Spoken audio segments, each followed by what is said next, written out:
बार stage का जो mic का वॉल्यूम उसको थोड़ा पॉसिबिलिटी है तो थैंक यू। विपिन कुमार शर्मा।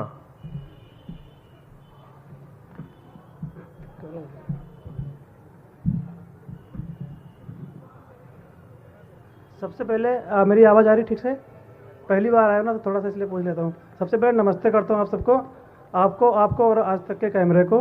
और अपने परिचय के लिए मैं थोड़ा सा कुछ बोल देता हूँ सबसे पहले, उसके बाद मैं आगे स्टार्ट करता हूँ कि एसी के ज़माने में बरगद की छाँव लिए फिरता हूँ। एसी के ज़माने में बरगद की छाँव लिए फिरता हूँ। मैं हर पल अपने सीने में उन्नाव लिए फिरता हूँ। उन्नाव से मैं आया हूँ आपके बीच में, ठीक है।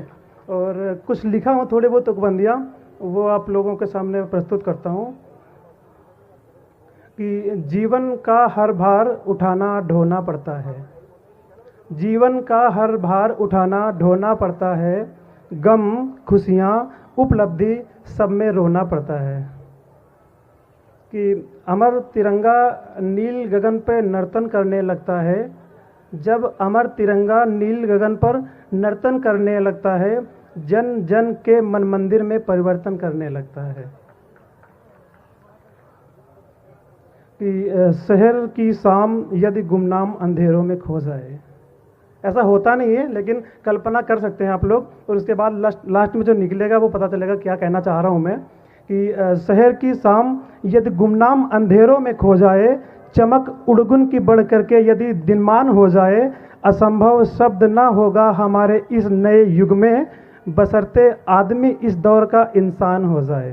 बशर्ते आदमी इस दौर का इंसान हो जाए। मातृभाषा के विस्तृत स्वरूप हिंदी के लिए मैंने कुछ लिखा था, जो हमारे भाव थे वो आप लोगों के सामने मैं प्रस्तुत करता हूँ। भाषाई दौड़ की होड़ लगी, जन सागर मध्य समा गई हिंदी। भाषाई दौड़ की होड़ लगी, जन सागर मध्य समा गई हिंदी। एक रहो और नेक रहो, यह सीख सभी को सिखा गई हिंदी। हम लाख करोड़ों का मान है तू, हम लाख करोड़ों का मान है तू, निज आने का मान बढ़ा गई हिंदी। और देश विदेश के तोड़ के बंधन विश्व पटल पर छा गई हिंदी। विश्व पटल पर छा गई हिंदी। कुछ एक 4 पंक्तियों की एक लास्ट कविता सुना देता हूँ आपको कि ज़रूरी ये नहीं जो खास हो वो ही ज़रूरी है। ज़रूरी ये नहीं जो खास हो ये ही ज़रूरी है। कहानी अपनी है फिर क्या अधूरी है कि पूरी है। ज़माने की बुरी खबरें प्रभावित कर नहीं सकती, हमारे मन में एक विश्वास है वो ही ज़रूरी है। हमारे मन में एक विश्वास है वो ही ज़रूरी है। धन्यवाद आज तक, धन्यवाद आप सबका। Thank you Vinny, thank you so much. आज तक का एक बार फिर से टोपी पहनाने के लिए धन्यवाद। बहुत बढ़िया। आबिद हुसैन है, अनवर जमाल।